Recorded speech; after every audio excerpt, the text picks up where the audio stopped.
Hello and welcome to the Southern Gothic panel. My name's Tally Johnson. I come to Southern Gothic by way of my short story collection, Creek Walking, out now from Falstaff Books. I also do true ghost stories, mostly about South Carolina, and I'm also a storyteller. I am solely a consumer of Southern Gothic media. I am a writer I'm an author of nonfiction books on the paranormal, but I'm here mostly as a fan. I'm a film composer and half of the band Antler Hill. We just released a record, Carolina Lore, which is all about folklore from North and South Carolina, told in songs and like radio drama stories. I am Crimson Heart. I am a writer. I'm also a psychic medium. And I guess I'm a transplant because I'm originally from Massachusetts. So Southern Gothic has kind of become my new normal since I live it every day. And I am Chuck Hart. I am a teacher of literature. I am also a writer, director, and comedian. And I was telling the panel before this started, I actually had taught Southern Gothic like 2 weeks ago. So it's all like fresh in my mind. So I guess let's first start like for anyone who may not be acquainted with what Southern Gothic is a unique method of storytelling. And this question's for the whole panel. When I say the word Southern Gothic, what does that mean for you? What does that mean to you, rather? For me, it's general weirdness tied to a place. Seems like most of the time, Southern Gothic is really place-centric as opposed to person-centric or event-centric. It's very small town, middle of nowhere, piney woods, blackwater swamps, that kind of thing. And there are people involved, but the place seems to be the source of the weirdness, for me anyway. Obviously what Tally said, but also I think that in a lot of my favorite examples, there's also this element of a culture in decline, if that makes any sense. And sort of the sense of decay that some of that more elaborate, especially like you think of antebellum architecture, that sort of the reconstruction decay of that sort of particular architecture, and also just a general pervasive atmosphere of brooding. I mean, I know that there are plenty of happy Southern Gothic stories, but just a general sort of heavy atmosphere, and a lot of I also think of a lot of folk magic traditions as well as being in some of my favorite examples of the genre. Honestly, to be honest, when I think of Southern Gothic, it's more like, goth with a Southern accent. I like that. A monster that says y'all. Yes. Tally really hit it on the head, and it's I like what he said about how it's sort of the atmosphere itself rather than the people. But I'm going to counter that and be that it's sort of a double-edged sword with the people, because you've got this Southern hospitality saying and all welcoming and stuff, but on the flip side of that, it's like the dark, seedy backwoods of it, and also with like the sound design. I do a lot of sound design as well, so just like the dark crickets and the wind howling through the trees, and like distant banjo music, like swamp sounds, slide guitar, stuff like that, distortion, like in all the wrong ways, just gritty, not polished, grungy almost, but not like in the general sense of how we think of grunge, but just that state of decay. Yeah, I completely agree with what you said, and Josh kind of touched on this, and everybody did. It comes about as almost like an answer to the collapse of the South after the Civil War. Like prior to that, we have Gothic stories that are Southern, but we don't have Southern Gothic. And when I teach it in class, it presents itself more as Gothic realism than anything else, because we don't have the traditional, specter or devil figure, or I guess a demon figure, like we do with everything prior to like the Civil War, like with Edgar Allan Poe or Hawthorne, we have the spectral. With Southern Gothic, it's everyday people in the South and that decaying tradition and how it sort of shapes this landscape and really a reflection of the people in the setting. Well, So I have to I have to agree with you for a little bit there, Chuck. okay. I think you do have the devil figure there, and it may not be immediate, but when the people get involved, you have there's also this taste of not original sin, but ancestral sin, especially in Right, art. right. Because Well, you've got somebody made a deal they shouldn't have, and they dodged the consequences, but now the grandchildren or the great grandchildren have to pay the bill. Well, and I guess what I meant more was not like a literal demon like hellfire and all of that. Okay. But that you still see those tropes of Gothic literature, but instead of being like imbued on the supernatural or the paranormal, those characteristics are given directly like to human beings, like human characters play out those as opposed to like those supernatural influences. Okay, so you're saying like the evil inside all of us. Right, where it's no longer cloaked in metaphor. I think a good example might be like the guilt and the sense of loss and something like Poe's The Raven, is kind of translated to this haunting bird. But when we get to like something like A Rose for Emily by William Faulkner, it's not like a supernatural element to it. It's just a woman who had something awful happen to her, and then she perpetuated the awfulness herself. So it's not like she's the victim of some outside spectral influence. Human beings just sometimes do rotten things to each other. Yeah, we do. And I think in a lot of ways, like, and for being a Southerner and for appreciating everything that makes like this landscape wonderful, I think Southern Gothic is a nice balance to it, and you see it in not just authors from the South, but really in how the South is portrayed in film and in books and in television.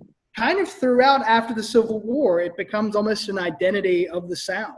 I guess if you had to like pigeonhole, no, I guess maybe pigeonhole is not the right way to say it. If you had to say like I know for certain this is a work of Southern Gothic fiction, what would it be? Like the quintessential Southern Gothic? I don't know if it's quintessential, but I know for me the Beguiled, the movie, is a good example of Southern Gothic in the sense, at least for me. But what film? Beguiled. Oh, okay.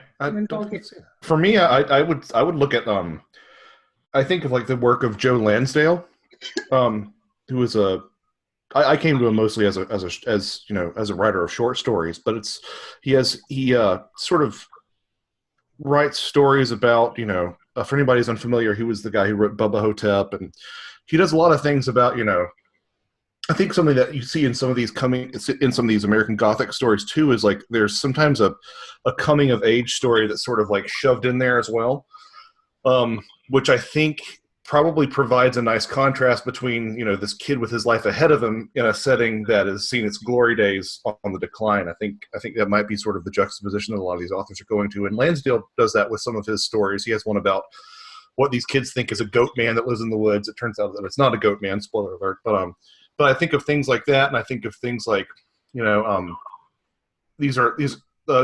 film Frailty, which is a sort of wonderful little gem, but that also has sort of a coming of age story embedded into it as well.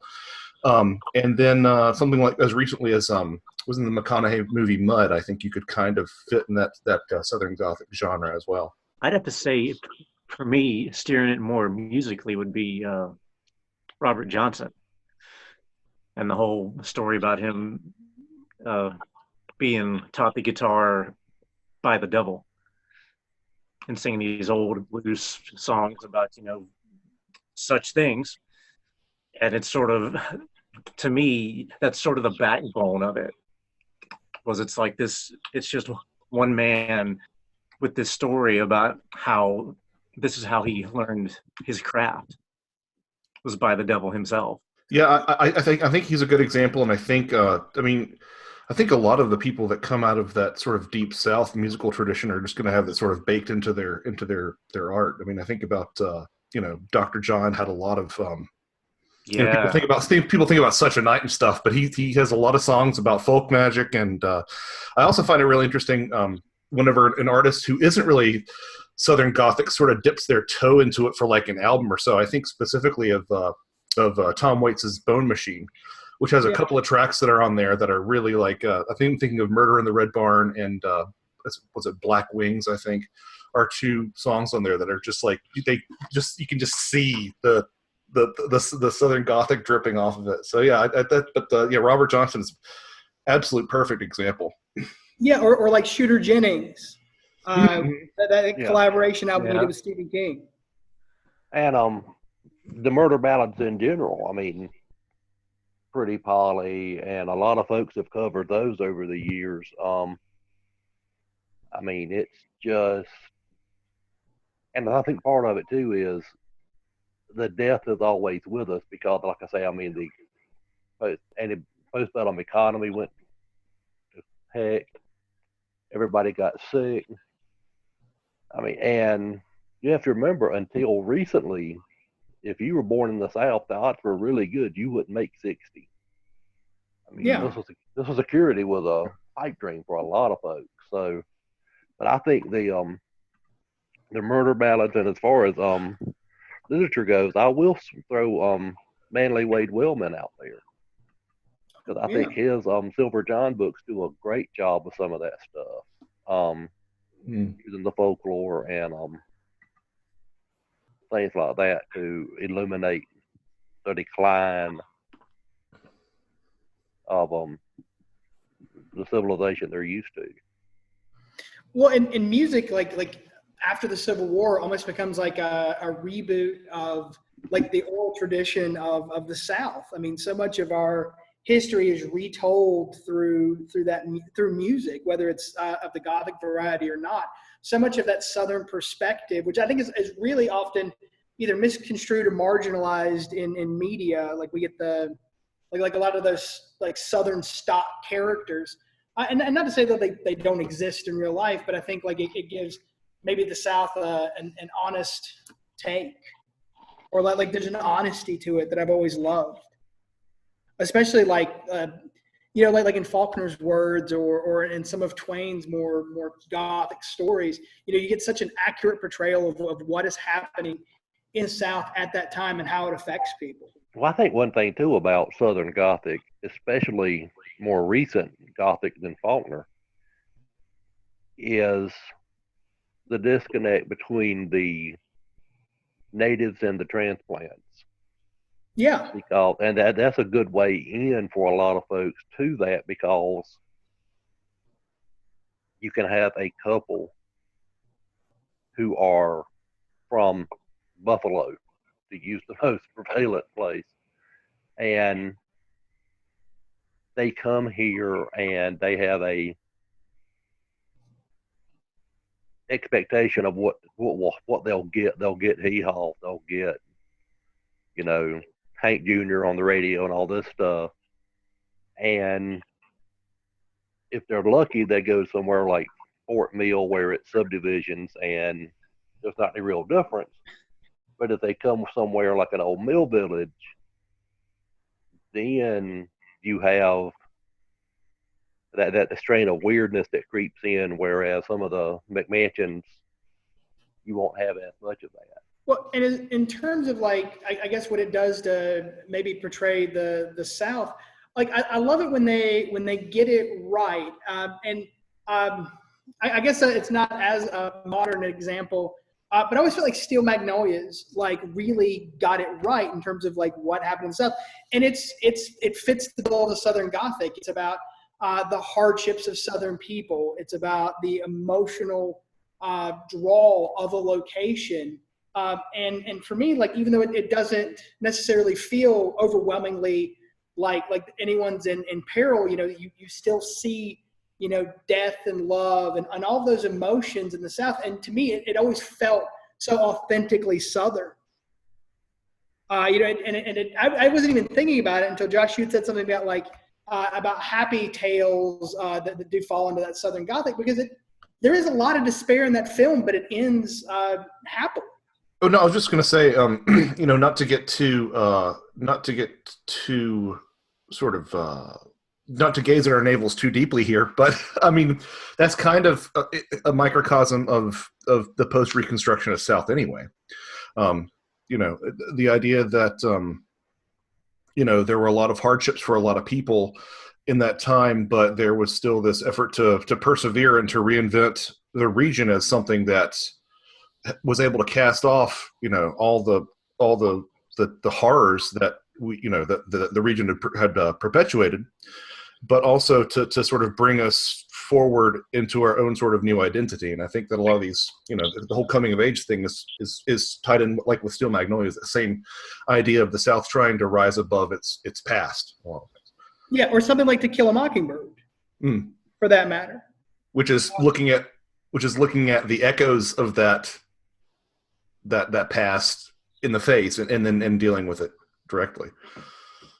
Then you have The Heart of the Lonely Hunter, where the past is always with us, because, I mean, I'm not going to spoil it, but I mean, your happy ending's not there. Right. But you've got some of the same tropes, almost as To Kill a Mockingbird, but it's kind of like it takes that hard left, and whatever happy-go-lucky ending you would hope for doesn't happen.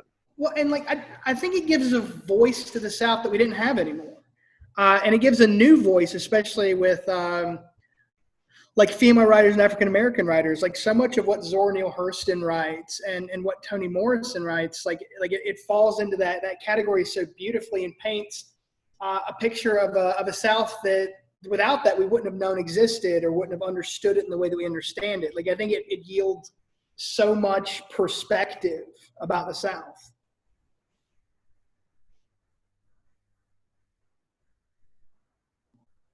I'm trying not to talk the entire panel. Me too. I could. Yeah, I feel like I'm doing that too. So somebody else chime in. I literally did a 2-hour session 2 weeks ago where it was Faulkner this, and Winesburg, Ohio fits the bill because it's close to Kentucky and it's technically Midwestern Gothic. I've done this, so I'm like I know I can do it by myself for 2 hours, but nobody wants to watch that. My kids didn't want to watch it. I've met your kids. I'm not surprised. Not your kids, but your classes. Right. Why? I don't have any other kids. Yeah, let me clarify real quick. That you know of, right? Knock on wood. So one bit of media that I think might has the potential to get overlooked is video games, and I think specifically of. For me, sort of one of the latest iterations that I would say has elements of Southern Gothic in it is Red Dead Redemption 2, which has much more of an influence on sort of Southern geography than its predecessor did. There are entire regions that are basically, transplants of the Deep South and of Louisiana, and there's a bunch of towns that are basically ghost towns, or they've only got a handful of people living in them. And there really is, again, that sort of idea of decay and of sort of mystery. Of these little, these sort of, dilapidated shacks, collections of shacks in the swamps, and I think that that game I love for a lot of reasons, simply on a paranormal level. Even though Southern Gothic is not necessarily tied to the paranormal, I think that game handles the paranormal activity better than any other game on the planet, because it's a game that's obsessed with realism, but has these paranormal events that are just sprinkled through them. And they're the sort of things where it's very difficult to plan to see them. You'll be riding your horse through the bayou at night, and you'll see a ghost just floating by. Just great things that just sort of reinforce the idea that, the paranormal is sort of just a part of our world. But I think that's an aspect that the game nails, because it doesn't really, doesn't beat you over the head with it. So yeah, pour one out to pour one out for Red Dead Redemption 2, in my opinion. I'm trying to think if there are any other video games that I've played that would sort of fall into that Southern Gothic category, and I don't think that there are, but that would be an example that I think has some really strong elements. In a way, Fallout 3, especially like when you go into like other, like I guess like not the DC metro, but kind of like that surrounding area in Virginia. I guess like right outside of DC, like into the Virginia part of it, and because you see like so many like Southern tropes just carried out in this post-apocalyptic wasteland. Right. I've got one. Oh yeah. In the video games, Resident Evil 7, which I have not played, but what's the setting of that? I'm trying to remember. You're stuck in this farmhouse with this crazy family. And you're trying to get out, and it's dilapidated. Things are falling apart, and this guy is like just chasing you around. And it's sort of, you're in this house, and you're in like the backyard. You're in this trailer. It's just this Gothic setting. That is a good example. Like I said, I haven't done too deep of a dive on the Resident Evil series, but your description really is ringing a bell. It's the only Resident Evil I've played. Nice. So you neither, yeah. Yeah. I'm more on the side of Silent Hill, right, personally. Yeah, I think I fall in that category too, honestly. I was just remembering. I think Left 4 Dead 2 is set in like the South. There's this journey from like Savannah to New Orleans, and obviously we're sort of going down the path of horror equals Gothic, which again I realize isn't exactly what isn't exactly true, but that might be another example as well. Yeah, there's an RPG, Hoodoo Blues, that has. I mean, I think you can pretty much be Robert Johnson as a playable character. You can be nice. A Snopes from Faulkner, and it's got the folklore aspect. Most of your monsters are like boo hags and skunk apes and that kind of thing. So that's one that really clicks the box. Like I was just thinking about like contemporary novels and novelists that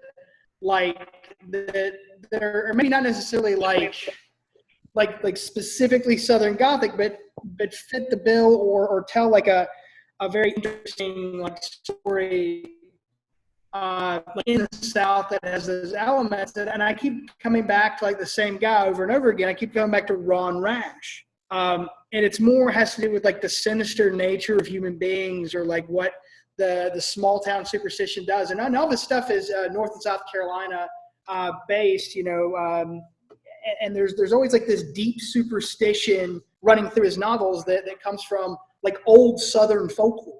And I think that's such a huge part of it. It's such a huge part of like the folklore identity of it. And Neil, you had mentioned something about folklore earlier, didn't you? Yeah. Me and my wife have a band, Antler Hill, and our latest album is Carolina Lore. And we talk about the Gray Man. We talk about the Devil's Tramping Ground. We talk about the Brown Mountain Lights with the song Little Green Men. So a little more Alice on the of sci-fi of that. And Tally contributed. Thank you for that, Tally. You are welcome. Anytime. So it's to me, I wanted to write a record specifically for like folklore in the Carolinas, and just really pigeonhole that. And it's like it's touched on here and there, but like I just really wanted to shove it in everybody's face, just everything that I grew up around. Well, and sort of like the smaller stories that maybe aren't as well known. Yeah. Well, and there certainly are like a lot of those that I think the genre has preserved, and like small like Southern communities like may still have the same folklore but it doesn't travel. Like one thing that I think Right. happens in the South is the stagnation of certain communities. It's almost like the smaller the community, the more stagnant it becomes, to the point it does decay. And like such a trope of Southern Gothic, and it's not even I guess a trope of as much as it's just the way the South was after the Civil War, is the fear of the outsider and the not trusting anyone who hasn't been there this whole time. We see it in Twain's novel, Pudd'nhead Wilson. We see it like in Carpetbagger Syndrome. There is such a great fear, and especially, you still see it today, this prejudice against the outside. And the outside brings with it. Well, I was going to say, shout out to Ron Rash. He's a Chester boy. He Chester, is indeed. South Carolina. Wrote a book of poetry called Eureka Mill about one of the mill hills here in Chester. That is Southern Gothic as the novels. And on that point, I think part of it is until the 80s, if you were born somewhere in the South, the odds are really good you didn't go more than about 25, 30 miles from there. I mean, if you grew up in, say, Chester, your idea of a big trip was to go to Rock Hill on the train with just 30 minutes drive time. Yeah, you might start at 6 Mile and maybe go live in Charleston. You would have to be like either upper crust lawyer, doctor, or extremely lucky to have that opportunity. The odds were good. You were born on the mill hill. When you hit double digits, you went to work at the mill, and that was it. Got married, have 7 or 8 kids, and it started over.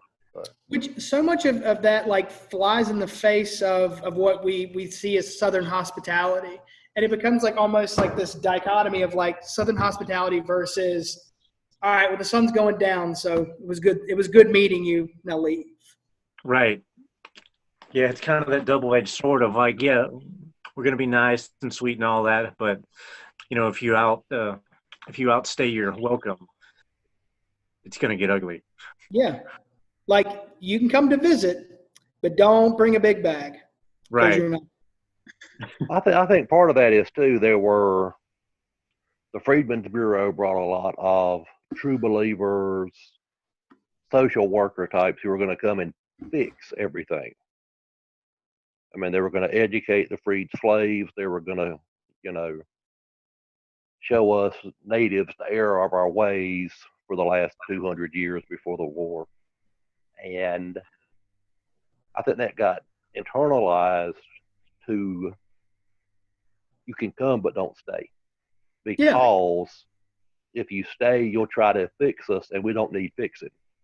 Yeah, and if they weren't fixing, then they came down to buy up land that had to be forfeited.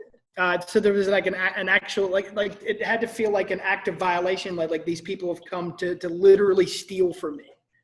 Right. They disrupted my whole life because right around the time, around the end of the Civil War, you could have had a mammoth plantation, and a year later it'd be gone because you couldn't afford labor, you couldn't afford anything. So you went from like the king of the hill to nothing. Well, a lot of the big rice plantations on the coast, by 1900, they were all gone, and they were converted into game preserves for rich Yankees. Mm-hmm. I mean, the Rockefellers own like 100,000 acres of prime swampland in South Carolina, and all they did to come in here, like 2 weeks out of the year, shot all the birds that then left.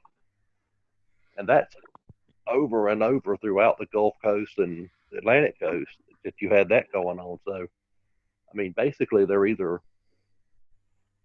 source of revenue or they're do-gooders. And, but people love the Rockefellers coming because we're going to make some money this summer. Yeah. But if you come,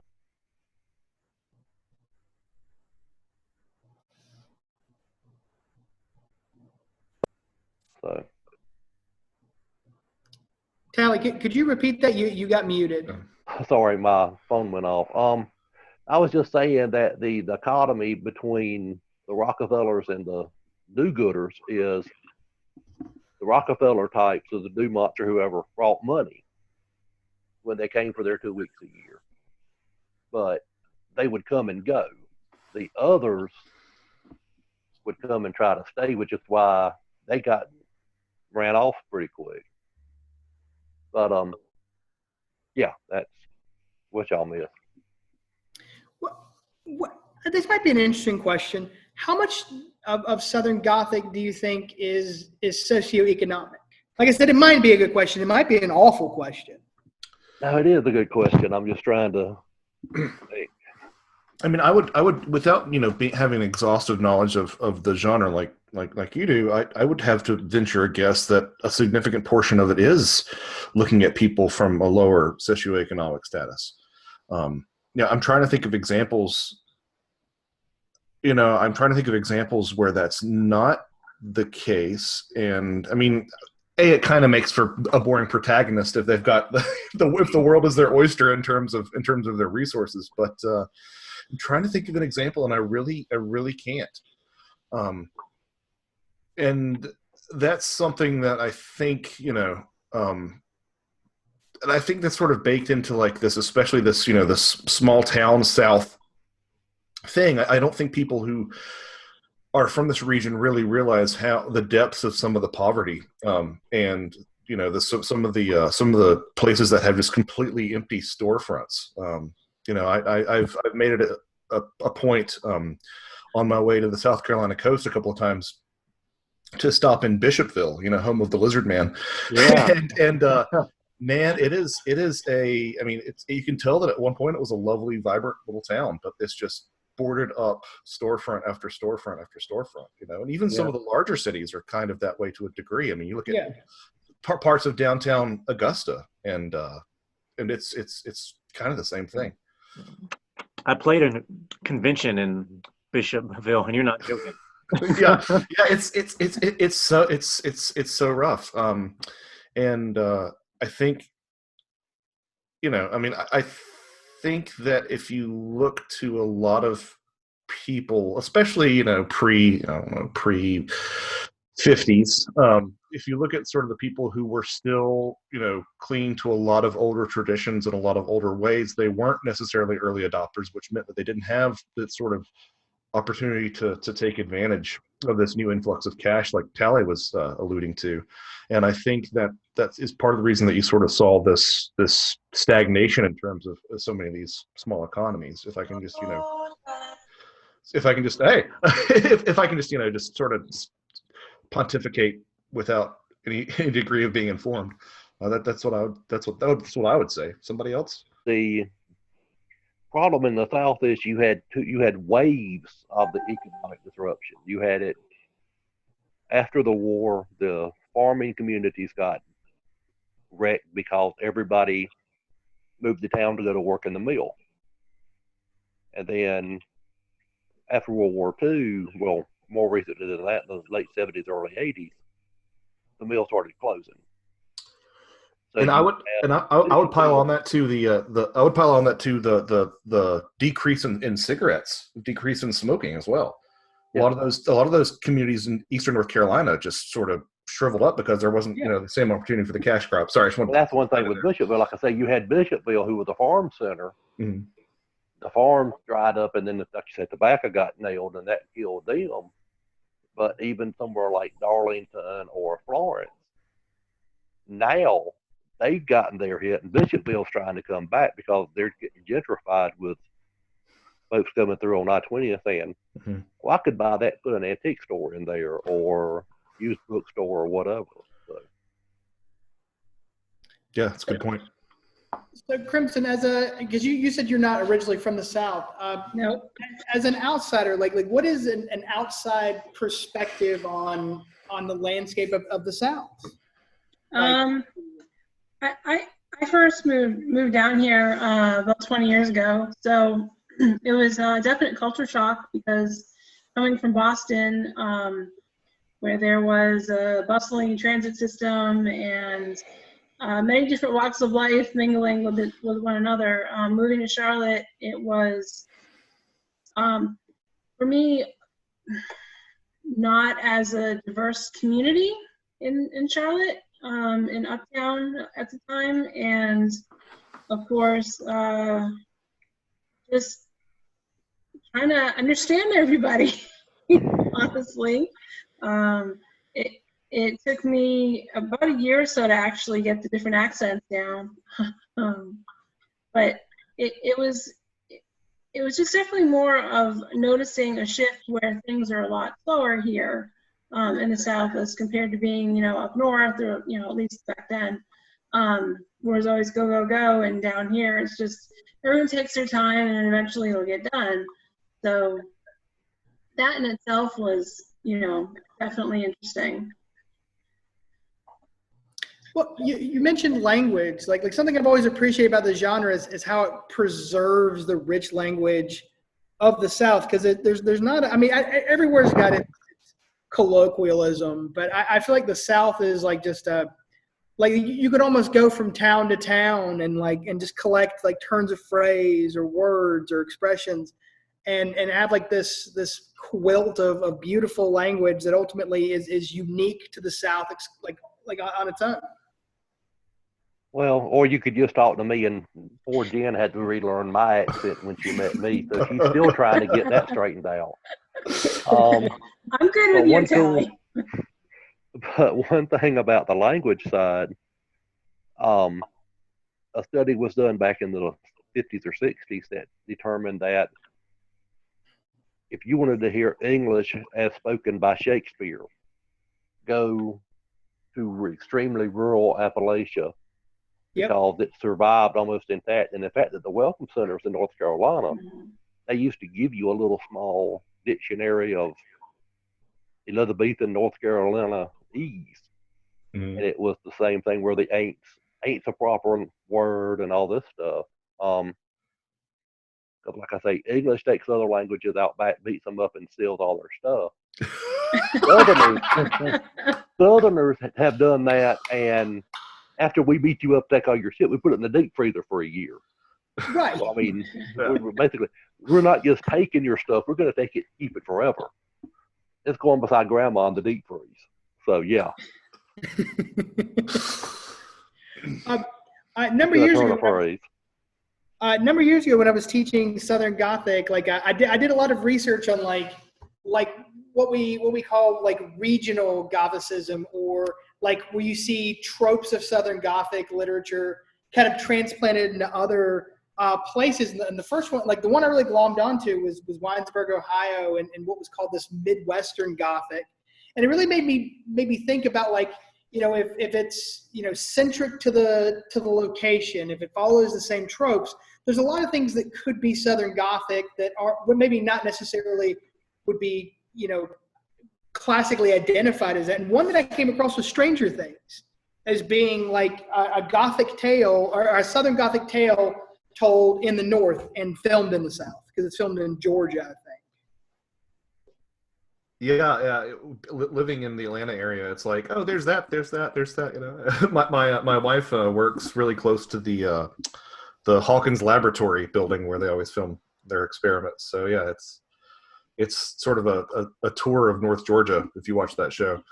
I hadn't really put together, because the funny thing about looking at Stranger Things through that lens is that there is such a historical influence on that between MK Ultra and the Montauk Project as well, that I wouldn't have necessarily thought of putting it in that sort of like displaced Southern Gothic vein, but I do see what you're saying. And again, there's that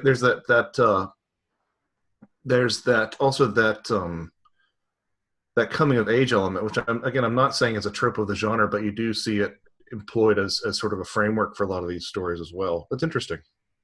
Well, one thing I'll say is Stephen King's Dairy cycle is very much, because I'll toot my own horn because nobody else will.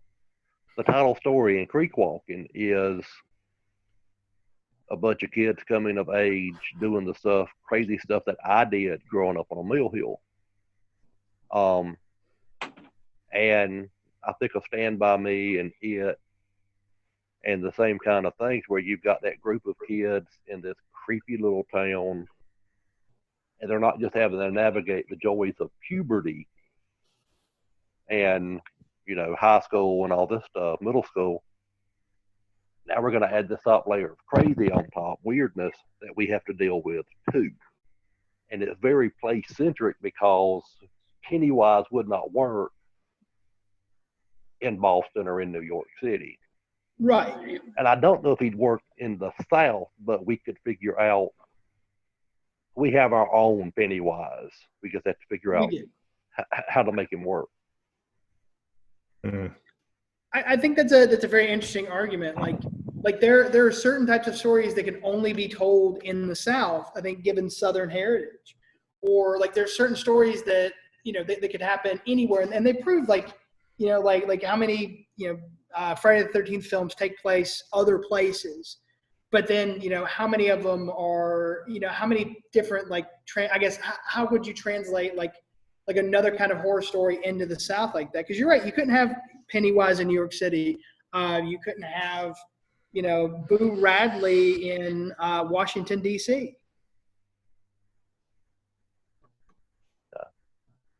Yeah. Go ahead.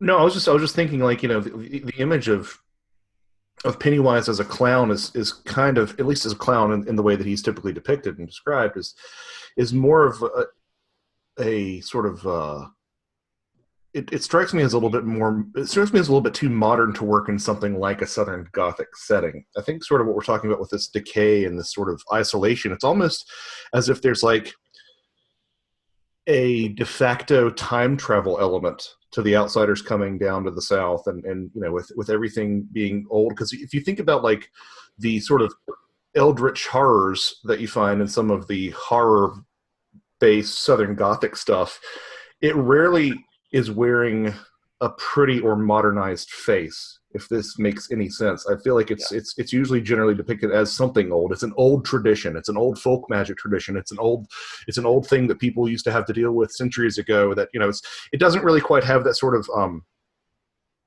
doesn't have that sort of that trapping of modernity that some stuff like your typical slasher film would. I don't know if that made sense. Yeah, but I think something like Pennywise would work because, speaking as a Southern kid back in the Dark Ages, a creepy old house is a beacon for small town Southern kids. I mean, that's pretty much like a rite of passage from, you get your first mustache hair and then you have to go find your first haunted house. I mean, it's kind of like. And then notice I was good because this is an afternoon panel. Yeah. But yeah, I mean, so I think Pennywise could be the old granny witch. I think Pennywise could be in the basement, in the root cellar at the old house, or the spring house in the mountain cabin. And I think his form would be something, because I mean, basically, Pennywise as a clown is what the kids are afraid of in the 50s in Derry. Mm-hmm. You could bring Pennywise south and put him in something like that, but I mean, like I say, it would have to be place centric as opposed to almost people centric to make it work for the Gothic. Well, another movie that kind of comes to mind for me is Pumpkinhead. In terms of, being Gothic, and I'm not exactly sure if it's in the South. I would say more Appalachia maybe. But you have, the hag, and you have the iconic, decay of society and people coming in to destroy all that. Skeleton Key with what's her name? Kate Hudson. Kate Hudson. Yeah. And John that's a favorite. Herbert. Yeah, like that's pretty Southern and very Gothic. Yeah, that was one of the things I couldn't think of. Yeah, but Skeleton Key really hits a lot of the tropes, and does wonderfully with them. I mean, if you want a gateway drug for Southern Gothic, that's definitely one to put on your list. Absolutely. And as was just alluded to, Southern Gothic. I think there's this tendency to like think of Southern Gothic being like exclusively drawn towards like Spanish moss and bayous and swamps and the Piedmont and that sort of setting. But Appalachia is there's plenty of things that I think you could qualify as Southern Gothic that take place in the mountains, like Deliverance, Jugface, which was a film that was interesting. It's a 2013 film, and then like Winter's Bone doesn't have that. These are all things that are definitely taking place in like not necessarily what we think of when we think of the Deep South, but just as valid, I think, in that same genre. Yeah. All right, well, we are coming up on the ending of this panel. So what I'd like to do is give everyone a chance to kind of plug what they're working on, where people can find out more about them. We start with Tally. Okay. I am awaiting the re-release of Civil War Ghosts of South Carolina, coming hopefully this summer from Perspective Press. My Southern Gothic book, anthology Creek Walking, is out for Falstaff Books. You can find me on Amazon, any good bookstore, and Facebook, the usual social media suspects. All right, Josh, where can more people find out about you? All my books, unfortunately, I bowed to our corporate overlords, and all my books are available from Amazon.com. But if you want to go to your brick and mortar store, you can find out about it. My website is joshuacutchin.com. There are links to all my books there.